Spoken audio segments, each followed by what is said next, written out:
Hi, I'm Lisa Meltzer Penn. I'm from the California Writers Club, and we are pleased to be in partnership with the San Mateo County Public Libraries to bring you stories from our anthology series, Fault Zone.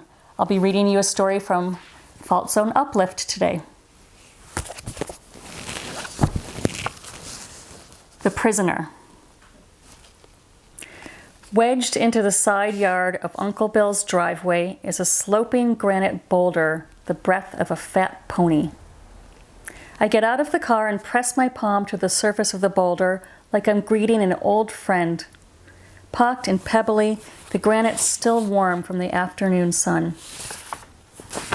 When my aunt and uncle moved here, Aunt Lola picked out the biggest hunk of rock she could find to sink into the yard. It made their house easy to spot in a lineup of traditional colonials. The boulder was her trademark, stalwart and serene where she was restless and fidgety. She's been gone a decade, and I still need reminding. My cousin Marnie opens the door. Marnie looks me up and down. "Hey, Allison," she says. It's a year since my last visit, but that's Marnie for you. She takes my covered dish of stew and brings it to the kitchen. "He's in the den," she calls over her shoulder. I find my uncle watching a football game in his favorite leather chair. The TV is loud. I take a deep breath and muster up a cheerful, "Hello, Uncle Bill, what's the score?" He doesn't answer. Does he hear me? Does he remember me? He's not always himself these days. His hands shake, his arms are bony, and though I've braced myself, it's still a bit of a shock to see him this way. On the TV, it's first down, and the quarterback is sacked. Uncle Bill groans. The timer on the screen shows 12 minutes to go, but in game time, this could take a while. I take a seat on the couch. Looking out from the bookshelves is a collection of framed photos from both of our families when we were kids. In those days, we spent a lot of time at each other's houses. We visited for birthday parties, Saturday afternoons, and holidays. When Marnie and I reached our teens, we got drunk in the woods behind the house and lolled on the boulder, laughing and gazing at the spinning stars. Marnie stretched her hand to the sky. "Could I take a star?" she said. "Sure," I answered. "Why not?" Now, my cousin grabs the remote and turns off the TV. "Dad," she says, "Allison came to visit. Aren't you going to say hello? She brought her famous stew." There's a vague uh-huh from Uncle Bill, but when Marnie says, "Allison is Uncle Eddie and Aunt Jean's daughter, remember?" then his eyes lock on mine. He leans forward, opens his mouth, but it takes a while for any words to come out.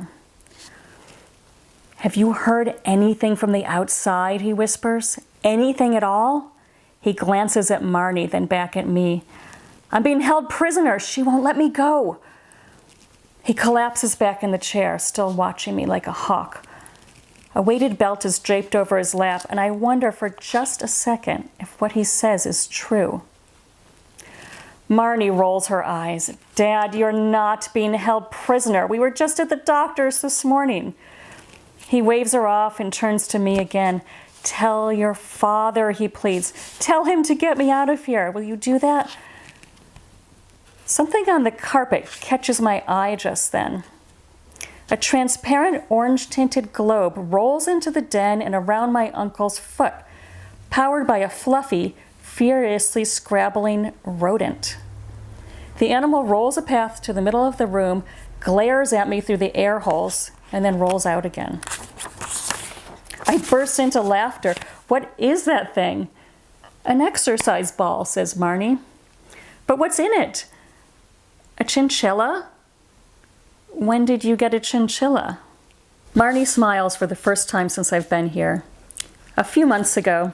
That girl can roll for hours. I think she knows she could have been made into a fur coat. Society ladies used to love chinchilla furs. I would never wear one, but their coats are softer than anything." "Really?" I say. "Even mink?" "How about your mother?" breaks in my uncle, his hands drumming the arms of the chair. "Does she know anyone? Can she get me out of here?" My fingernails bite into my palm. "Uncle Bill, I don't think so, but She told me to tell you you're not being held prisoner. As the lie exits my lips, I press my hand over my heart. The words as useless as his hopes of escape.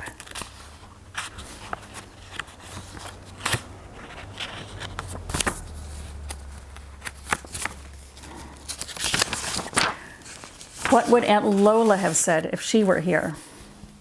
She was the one person in the family who always cut to the chase, the only one who understood me as a child, better than my parents did, better than she did her own children. Both of us were a little sharp-edged and impatient, both needing an anchor to this place we would someday leave, a boulder to hold fast to until then. These days, the boulder anchors only Uncle Bill and Marnie. Marnie, whose star brought her home again. Marnie, who, contrary to plan, merged back into the household where she had grown up. The boulder failed to keep my aunt, or me either, for that matter. I eye the belt across my uncle's lap again. Marnie, is that a restraining device? Of course not, she says. It just keeps him safe so he doesn't fall out of the chair. Dad, you're not being held prisoner. This is your home. You live here. Uncle Bill shakes his head. A photo on the shelf shows him young and fit, his marble still in place. I will remember him like that.